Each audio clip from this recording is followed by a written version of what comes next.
Well, let's see what the moron idiots are wanking about today. Your passwords? Forget about it. They're not safe. I'm not kidding. I checked mine. I'll show you. It is a mess. This is a huge deal, folks. Your passwords. People have got them. Trust me. Glamour magazine nominates, whatever. It's Woman of the Year, so you can imagine where that's going. And a sanctuary for accused groomers and sex abusers. Isn't that nice? Well, welcome to the Jay Sheldon Show. We are live on Rumble and X, and I'm looking at it right now. Looks good. The lag's not too bad. Good morning, Maryland. Hoping and praying we can go straight through with no problems. If there are, I'll watch it when it's over. God bless you, Maryland. In fact, look, I got my Jay Sheldon Show. Jesus is my Savior. Trump is my president. These are available at the merch store. They've done really well. But I ordered a size too big, I think. Anyway, we're having a great time. We're enjoying ourselves. That's what's most important. Let me shut this down. Let me open this up. All right. Passwords. We all got them. We all hate them. If your password is admin123 or password, you're already screwed. But no matter what your password may be, you're in serious trouble. 183 million passwords have been exposed in a data leak. Millions upon millions of Gmail accounts. You can check if yours is safe. Matter of fact, you know what? I think I'll put a link in the chat. A massive link, 183 million passwords, and that includes tens of millions linked to Google accounts, in what cybersecurity analysts are calling one of the biggest credential dumps ever uncovered. 3.5 terabytes of data. That's a lot.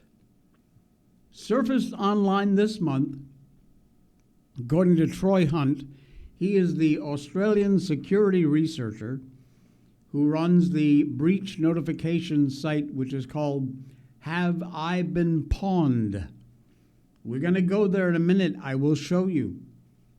Hunt says the information originated from a year-long sweep of info stealer platforms, malware networks, secretly siphoning usernames, passwords, website addresses, all from the infected devices. And this not only consists of stealer logs, but also credential stuffings. This is insane, a massive breach. Someone logging into Gmail ends up with their email address and passwords captured against gmail.com. Now, to find out if your email and password are out there and they've been breached, it's very simple to do. You go to, I'll try and put this in the chat, haveibeenpawned.com, but pawned is missing the A, P-W-N-E-D. Haveibeenpawned.com. Hang on, copy link. Let's go over here to the chat, and I will paste it in there, and there you go. There is a link there. You can check your own emails. My friends, I am telling you, this is some scary, scary stuff. I will show you live. Now, I'm going to reveal my email address, but that's okay. Everybody knows my email address, so no worries about that. So this is it. Have I been pawned? You see how it's P-W-N-E-D? Check if your email address is in a data breach. So let's use j@jsheldon.com. That's my normal email. Okay? Now you hit the check button and watch what happens. 16 data breaches. Let me get rid of me so you can see the full screen. Wow. This email has been found in multiple data breaches. Review the details below. Ad post. Combo list post to Telegram. I don't use Telegram, folks. I have an account, but I don't use it. The post-millennial. Hacked, stolen. LinkedIn. Scrapped data from 2021. Twitter. 200 million. Email address, names, social media profiles, and usernames back in 2021. That was a while ago. Gravatar, Cove, don't even know what the hell that is. Data enrichment exposure from PDL customer. Again, no idea. Canva, which is a great site, been hacked, stole my email and passwords. Verifications.io. Look at these. 500 pixels. The spam botnet. Anti-public combo list. Coupon Mom and Armor Games. Adobe. LinkedIn. The main LinkedIn site. Unbelievable. That is just one of several of my email addresses. I've got Gmail, a couple of accounts at Gmail, things like that. But this, there it is, living proof that I have been pawned. You need to check your email. It's very simple. You go to that link in our show notes. You put your email address in here, and you hit check, and it will show you, and you will likely be surprised. If you have these things, I strongly suggest you use some password generator. I know it's difficult to remember them because they're all wonky, but you've got to do it, or your information is absolutely subject to being hacked. Absolutely. Change your passwords. Go online, password generators, they're very easy to find. Then if you want to keep a separate, what I do is I have a little notepad file with all my passwords. I don't have one of those password protector things. It's software you can get, but I just use a notepad. It's not on the net. It's on my machine. Relatively safe, I hope. But 813 million emails. The chances are you're in that group. That is frightening. Unbelievable. The info stealers, the malware, it's all out there. How can you protect yourself? Well, change your password to something that you don't use your dog's name and your home address and your mother's maiden name. Forget all that stuff. That's too easily hackable. Now, the problem is, no matter what complicated password you use, this malware is going into sites like Google, and just whatever your password is, it's stealing them. So a good option, maybe once a month, go in and change it. I know it's a pain in the ass, but if you really want to be protected, one of the only ways. Marilyn tried it. She said, I do too. We have 9 pages of passwords. Holy crap. You better get to work, Marilyn. Unbelievable. And this extends way beyond email. Many victims reuse passwords across multiple sites. I do not. I have a different password for every site I'm on. Cloud storage, banking, social media. Don't use the same password. They will try it. This impacts millions and millions of people, and like one of our viewers, our dear friend Marilyn just said, 9 pages worth of hacked emails from sites. I've got 16 of them myself. Absolutely incredible. Wow. Do your best, folks. Protect yourself.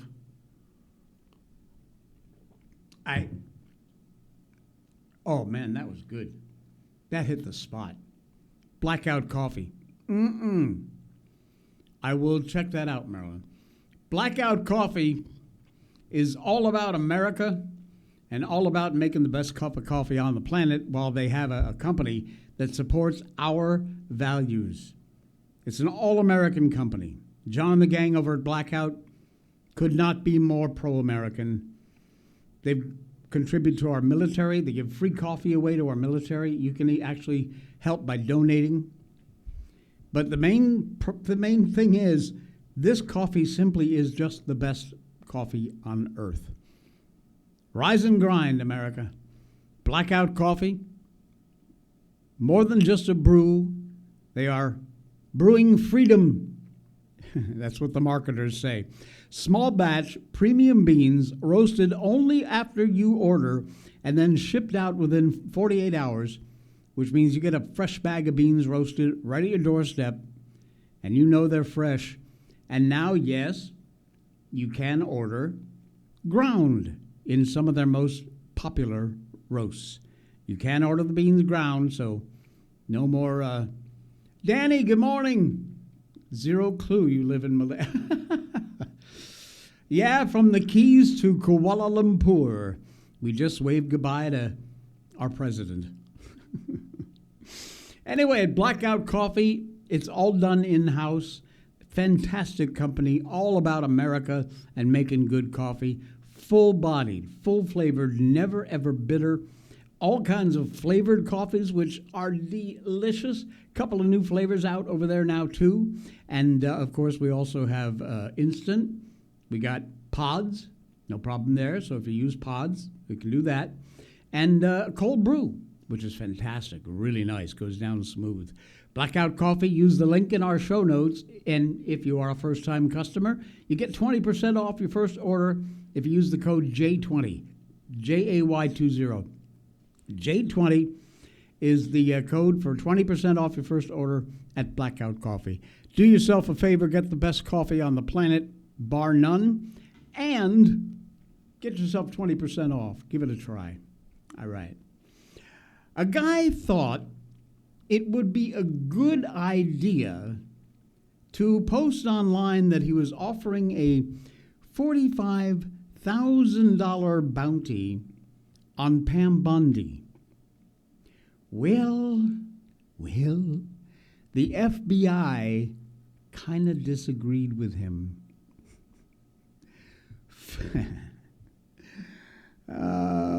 These idiots will never stop. Federal authorities arrested a Minnesota man for allegedly offering a $45,000 bounty for U.S. Attorney General Pam Bondi on video sharing platform TikTok. Yes, TikTok. Way to go. Tyler Maxon Alvalos, detained in Ramsey County, several charges, allegedly posted a murder for hire style threat against Bondi on his TikTok account. Dumbass. It is obviously a violation of federal law prohibiting interstate transmission of a threat to injure another person. Duh. What in your wrinkled, pickled little brain ever gave you the idea that that was a good idea?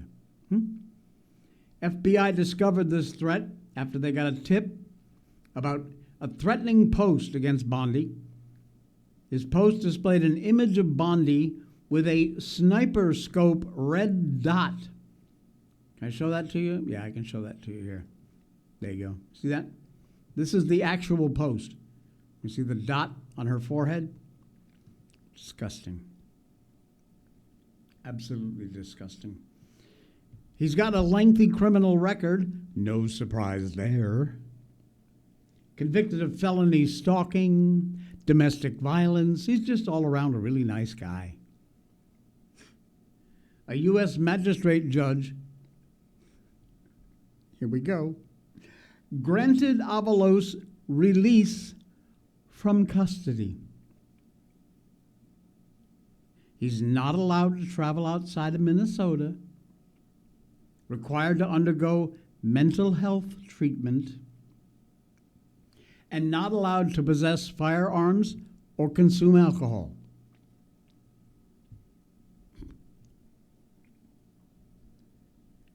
They released him. Are you freaking out of your ever-loving mind, you moron judge? It doesn't name the judge, but it should. A U.S. magistrate judge. Let me dig in here, see if I can find this judge's name. We need to name and shame this idiot. Got it somewhere? Nah, just everything about the thing. There's nothing about who this moron there he is. U.S. Magistrate Judge Douglas Miko. Douglas Miko, you need to be impeached, idiot. Granted a release. Very nice. Very nice. Oh, man.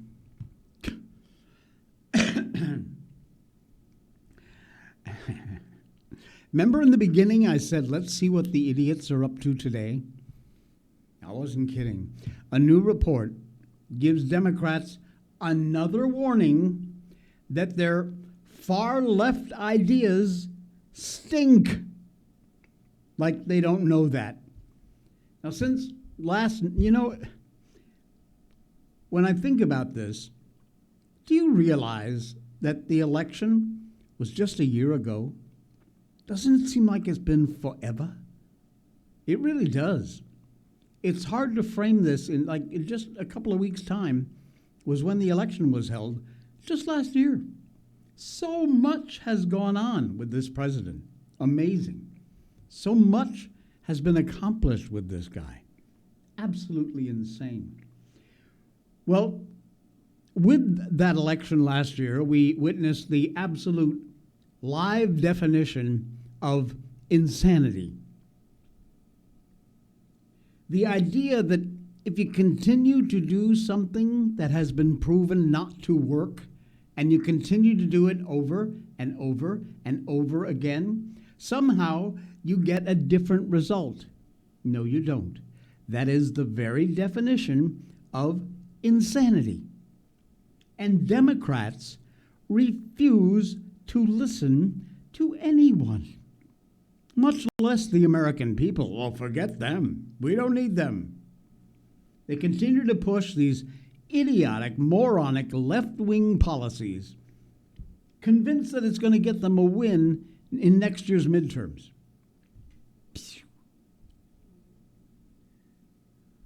Gathered at summits, gathering at retreats. They've been told to lose their lefty lunacy themes. And now a new report is once again telling the left, stop it. Center-left group called Welcome began life in as a PAC in 2022. They went on to found a nonprofit by the same name for political research.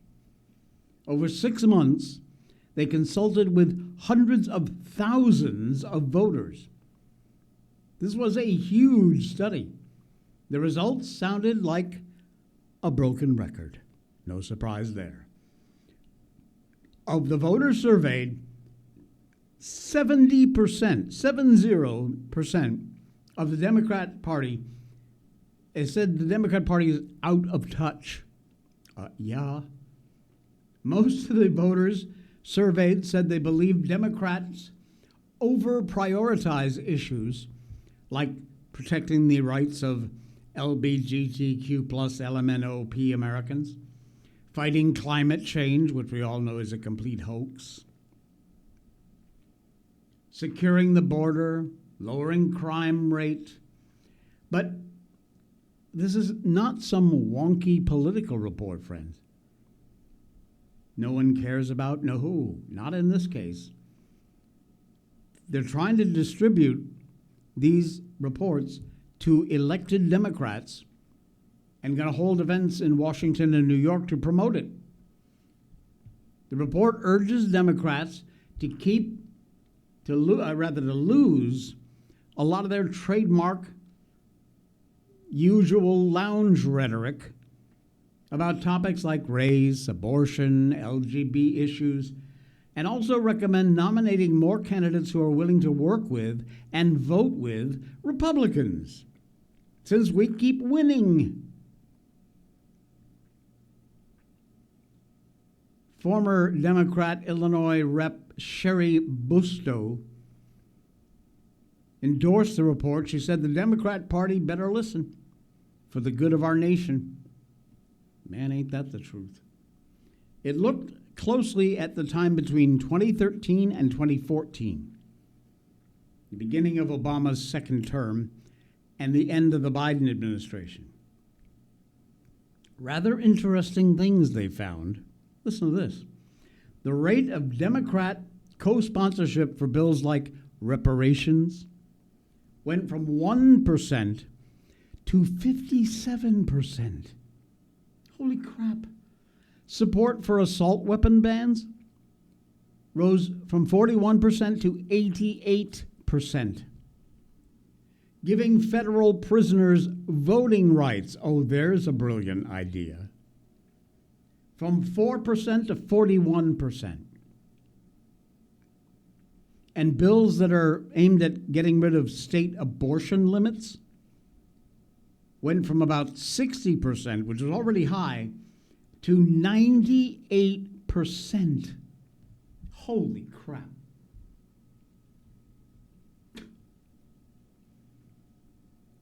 This group Welcome's been trying to get the Democrats' attention for a long time, and they simply are not paying attention. Back in June, a group of so-called centrist elected officials, candidates, and others gathered in Washington, D.C., where a possible looming civil war within the party was inevitably the elephant in the room, pardon the pun. Representative Jared Golden, Democrat from Maine. When you read the documents of the National Indivisible Group, they spelled it out right, plain as day. They're throwing out the blue dogs and the new Dems. Their goal is to divide the Democratic coalition until they're 100% in the image of the Progressive Caucus. They just won't listen. And you know what? Good. FAFO, my friends. Make your bed, now you lie in it. I love the fact that people just choose to ignore this at your own peril. Good luck with that. How's it working out so far?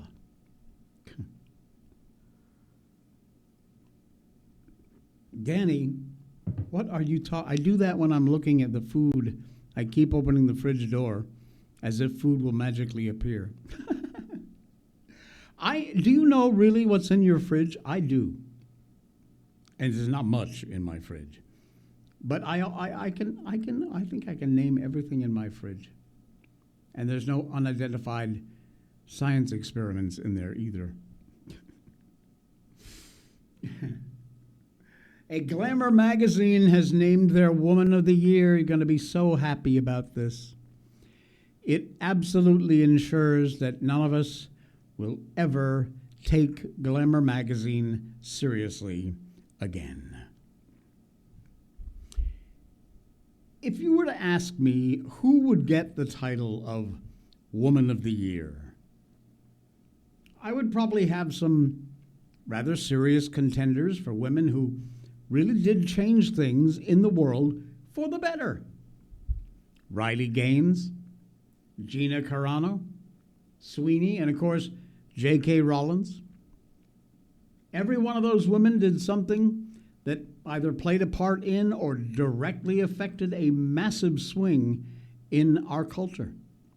Absolutely they did. But according to Glamour magazine, It's one of the most popular fashion magazines in the Western world. The title of Woman of the Year should go to two women who got an element of infamy, to coin a phrase. The first is someone you likely haven't heard of. She's known as Ms. Rachel. She is a children's YouTube personality who became a breakout success for her children's programming, which resulted in a Netflix deal, believe it or not, collaboration with Sesame Street.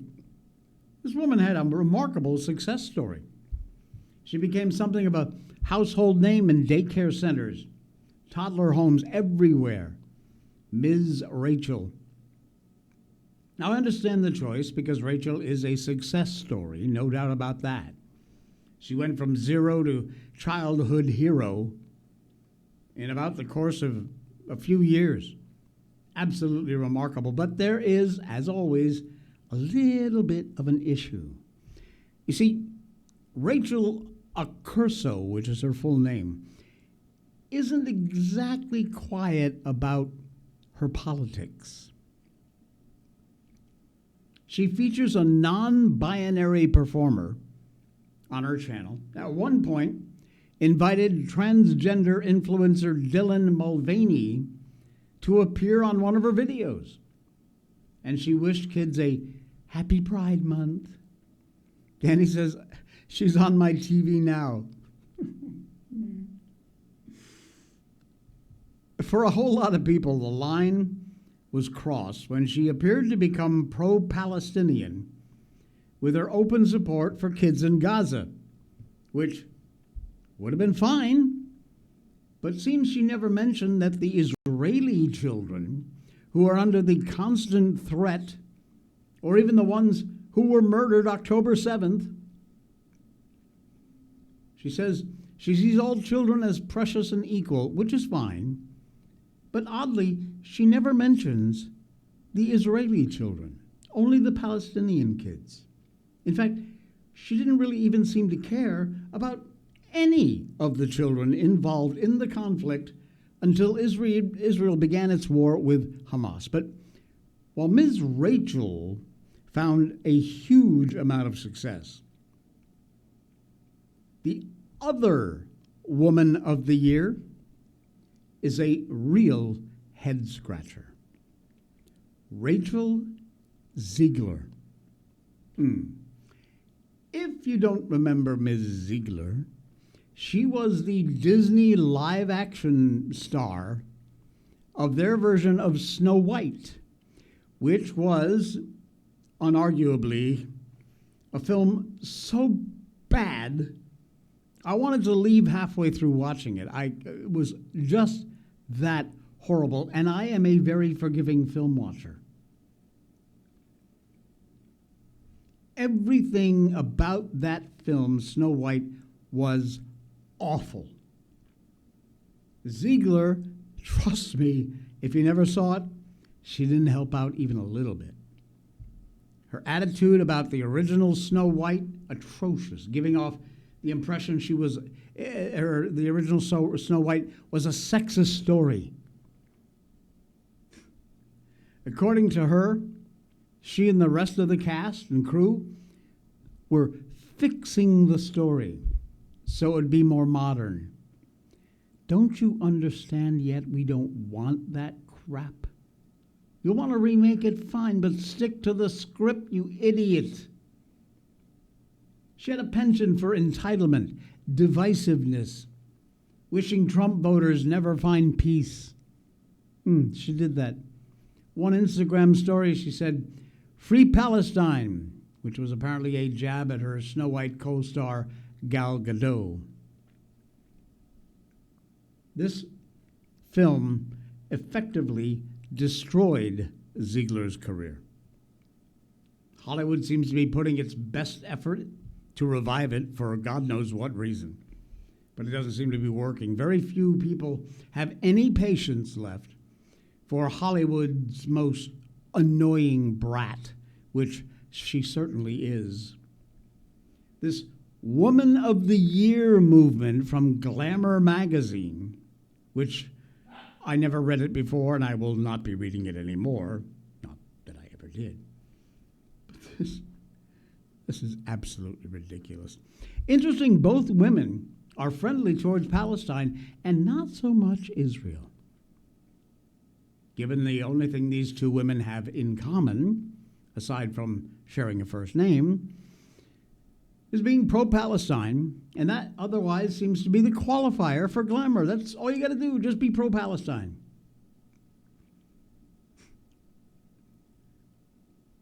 Ziegler is proof of that. So that can't be, it has to be something else. Insane. Absolutely insane. Danny says, I've not seen her pushing trans on kids. She does have this trans play songs, but never ever uses pronouns or talks about pride. The second that happens, it will be done. Good on you. We are very pleased about that. What else we got? Jay Jones. Yep, he's back in the news. Oh, man. You remember this guy? We talked about him a week or two, probably 2-3 weeks ago. Well, his community service scandal is apparently a lot worse than it seems. A lot of Jay Jones' court-mandated community service, those hours were spent advancing his and Democrat political views. He's found himself in more hot water during the final weeks of his campaign, thank God. He's trying to become Virginia's top law enforcement officer, which is nuts. Closer to Election Day it gets. Scandals seem to be piling up. These are like October surprises on a regional level. About the same time he was fantasizing about assassinating the Virginia's former Republican House Speaker and wishing death on the House Speaker's children. Yeah, he did that. Jones had a remarkable run-in with the state's criminal justice system. The Democrat AG candidate, now under investigation for a 2022 reckless driving incident. He was clocked doing 116 miles an hour in a 70-mile-an-hour zone, charged with reckless driving. The other defendants facing the same charges he faced, with the same initial hearing dates as Jones, reportedly they got jail sentences. Jones? Oh no. He got away with a fine and 1,000 hours of community service. Again, the judicial system, the judges, have got to be torn down and rebuilt in this country. Supposedly, he did that community service in 2023, 500 hours at Meet the Moment, and 500 hours at the Virginia chapter of the NAACP. First tranche of hours caused a lot of controversy. Meet Our Moments is Jones's own personal action committee. He owns it and runs it. It's his own committee. It was founded to train Democrats how to run for office, which he probably should have taken his own advice. Social media posts revealed Jones crisscrossed Virginia campaigning for Democrats in 2023, which raises a lot of questions about whether these kind of activities should actually be counted as community service. Obviously not. Equally interesting, though, is Jones' community service with the Virginia wing of the NAACP. He was a senior associate at the massive law firm known as Hogan Lovells, where he was introduced as a high-profile lawsuit against the Youngkin admin regarding a dispute over public records. The client Jones and Hogan represented in that case, none other than the Virginia NAACP.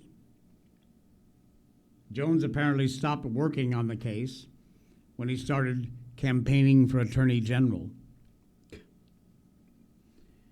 But it's not clear, much like Meet Our Moment with the NAACP, how Jones exactly spent his 500 hours with them.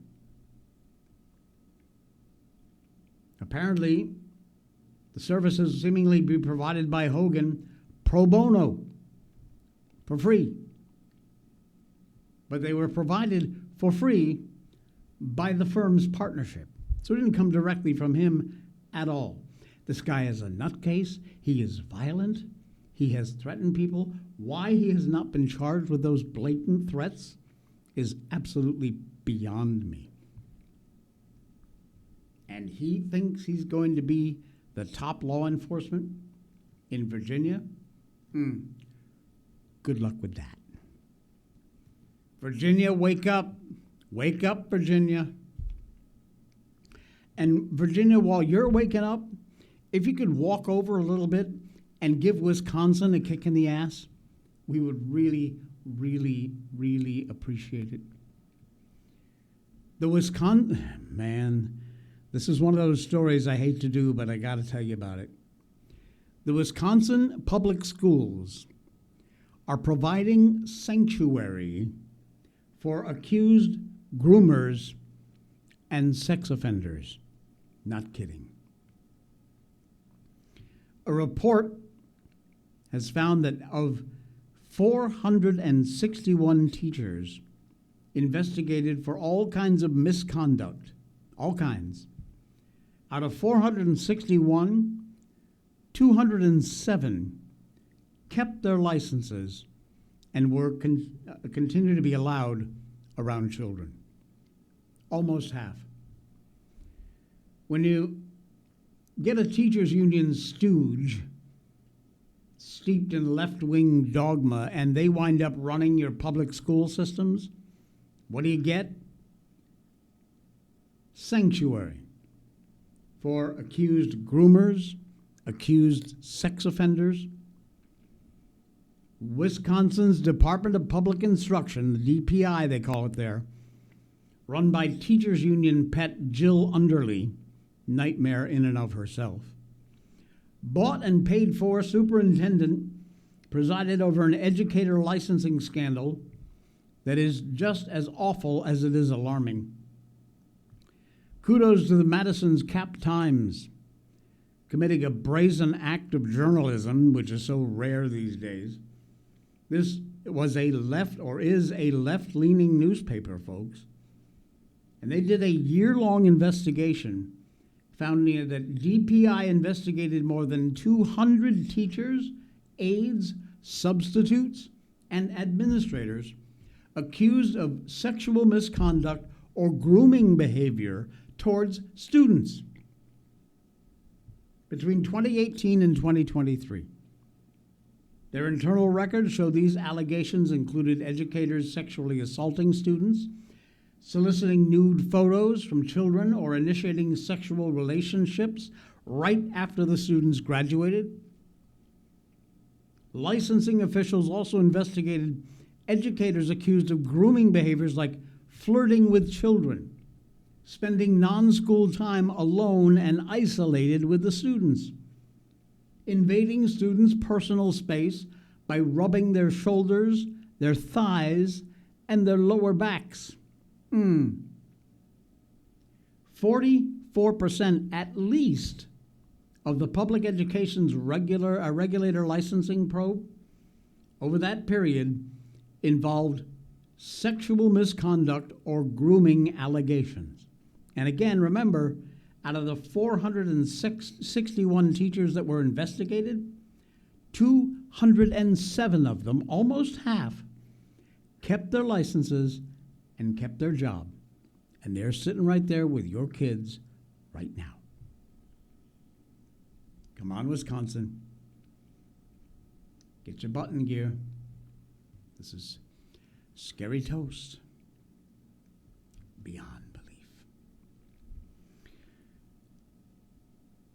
I absolutely love this story. We're down. We got to take a big swing up. We got to put a smile on your face, put an awe on your lips.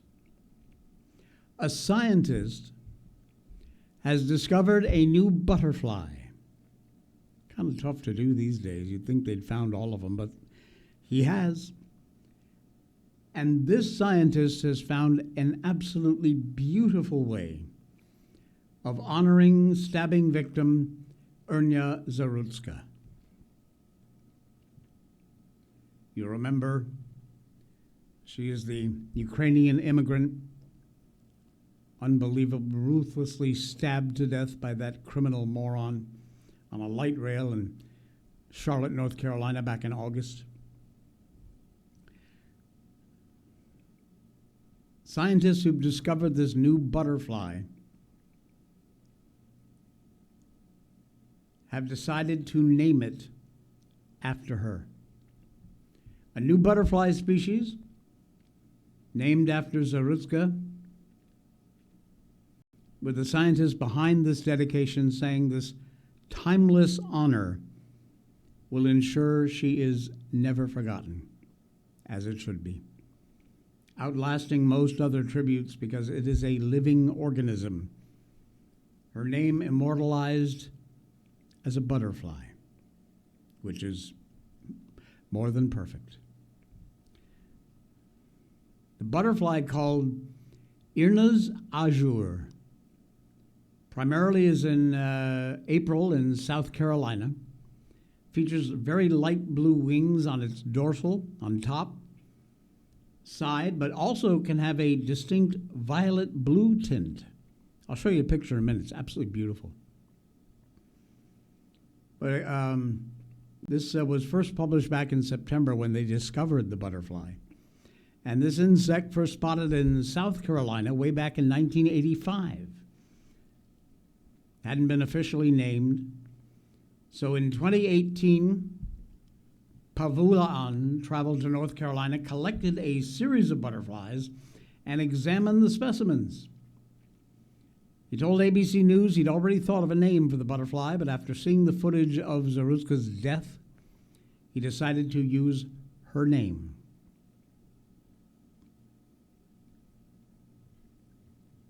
Here we go. Let me show you this. Where is it? There we go. Here's the butterfly. Look at that. How beautiful is that? Look at that one on the top. They're both out. This is absolutely beautiful. And named for that poor, tragic woman. Wow. Good on her. All right. One more. Then we got to go. Way back in the, when was it? Late 70s. Wow. Oh my God, I am so old. All right, way back in the late 70s, I got my first job in radio. It was a little 1,000-watt station.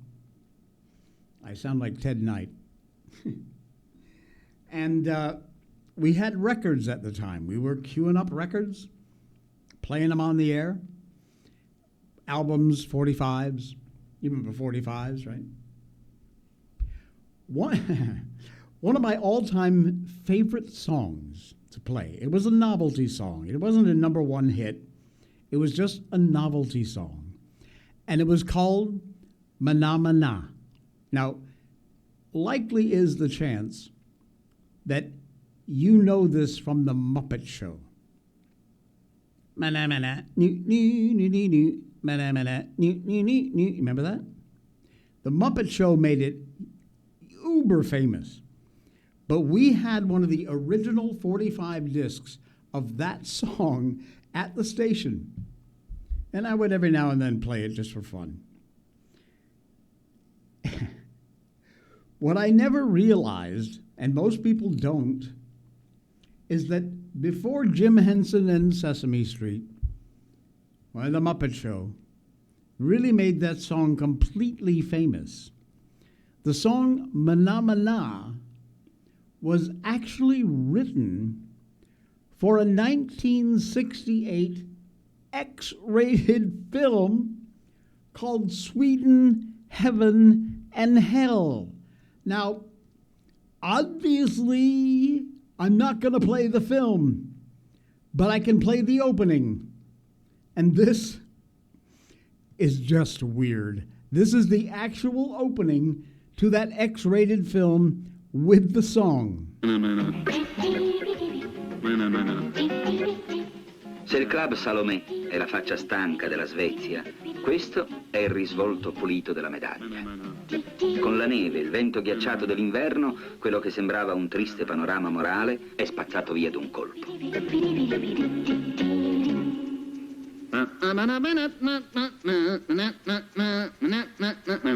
Okay, I better stop it there before it goes a little too far. A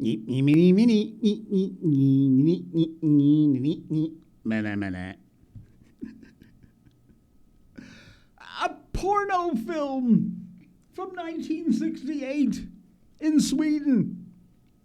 And a huge hit on The Muppet Show. Who'd have thought, huh? Man.